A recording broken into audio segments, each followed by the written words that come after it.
Shalom saudara yang terkasih dalam Tuhan Yesus Kristus.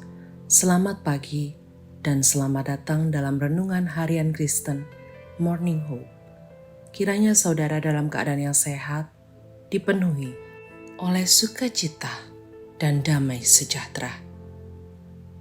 Hari ini kita akan merenungkan kebaikan Tuhan dalam hidup kita melalui firman Tuhan, dan kiranya firman Tuhan senantiasa menjadi dasar kita dalam memulai segala kegiatan kita hari ini. Namun sebelum kita merenungkan kebenaran firman Tuhan, mari kita berdoa. Bapa kami yang di sorga, Bapa yang kami panggil dalam nama Yesus Kristus, kami mengucap syukur untuk hari yang baru ini. Kami juga bersyukur untuk pemeliharaan, kekuatan, kesehatan, serta anugerah yang telah Engkau berikan. Kami menyerahkan hidup kami ke dalam tangan-Mu. Kiranya Tuhan senantiasa memberkati dan menyertai kami. Bapa kami yang di surga, kami mau merenungkan firman-Mu. Kiranya Roh Kudus yang memimpin agar kami dapat mengerti firman-Mu dan dapat melakukannya dalam kehidupan kami. Terima kasih ya Tuhan. Dalam nama Tuhan Yesus Kristus kami berdoa. Amin. Saudara, depresi adalah suatu jenis penyakit atau gangguan yang dialami oleh semua orang tanpa mengenal umur, jenis kelamin, status sosial, dan lain-lain. Depresi adalah suatu gangguan yang tidak boleh dianggap remeh atau diabaikan. Karena jika dibiarkan, maka akan berujung buruk dan fatal. Sekarang, ini pun terdapat banyak buku-buku, majalah-majalah, dan berbagai tulisan untuk mengatasi masalah depresi. Kita sebagai anak-anak Tuhan yang hidup di tengah-tengah masyarakat yang semakin kompleks ini, kemungkinan untuk mengalami depresi bukan suatu hal yang mustahil, tetapi yang penting adalah bagaimana cara mengatasinya. Daud juga pernah mengalami masalah yang berat yang membuat dia depresi. Di dalam Mazmur 3 ayat yang kedua sampai ketiga disebutkan bahwa terdapat banyak yang memusuhinya. Latar belakangnya yaitu terdapat sangkut pautnya dengan anaknya Absalom yang menginginkan kematiannya untuk mendapatkan kedudukan menjadi raja dengan cara yang licik. Peristiwa yang menimpa Daud membawa penderitaan fisik dan juga penderitaan psikis. Penderitaan fisik karena pada waktu itu ia berada dalam kondisi sebagai seorang pelarian, buronan, anaknya sendiri, dan tentu hidupnya tidak tentram karena anaknya menginginkan nyawanya. Dan penderitaan psikis yang disebabkan oleh anaknya sendiri sebagai darah dagingnya sampai hati menginginkan nyawanya.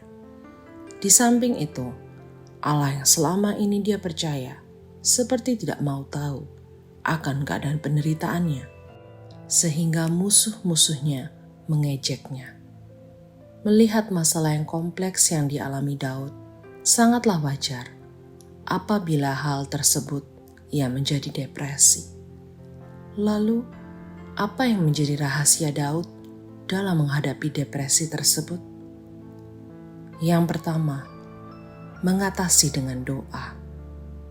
Di dalam ayatnya yang kelima menyebutkan, dengan suara nyaring aku berseru kepada Tuhan, dan ia menjawab aku dari gunungnya yang kudus. Peristiwa yang menakutkan dan menyakitkan karena kejahatan Absalom diatasi Daud dengan penyerahan melalui doanya kepada Tuhan. Dan hal tersebut menjadi suatu ciri khas Daud dalam mengatasi banyak masalah. Kebiasaan dan sekaligus yang menjadi kelemahan umat Kristen dalam menangani masalah adalah menangani dengan kekuatan, kepintaran, kemampuan, atau menyatakan keluh kesahnya kepada orang lain. tetapi lupa untuk menyerahkannya kepada Tuhan melalui doa.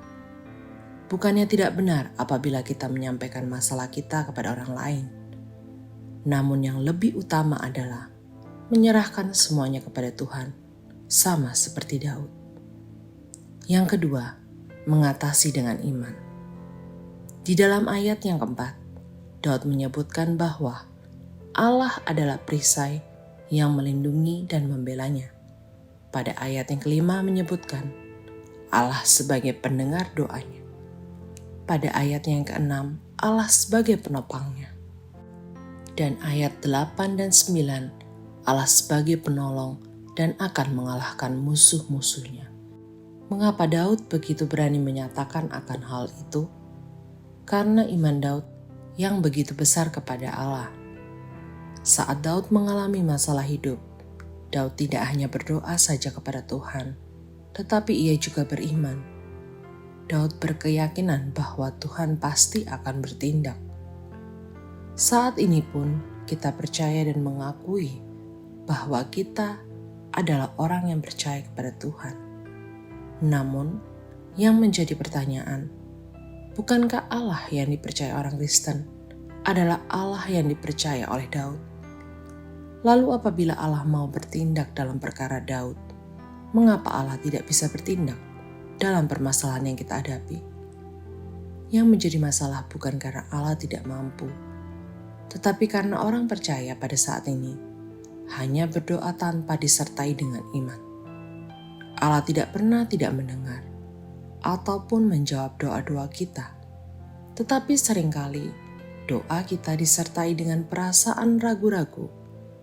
Doa yang tidak disertai dengan iman sering menyebabkan ketidakterangan dalam hati kita. Percayalah Tuhan memegang kendali atas kehidupan kita. Kesulitan mungkin mengancam, namun bersama Tuhan kita selalu aman.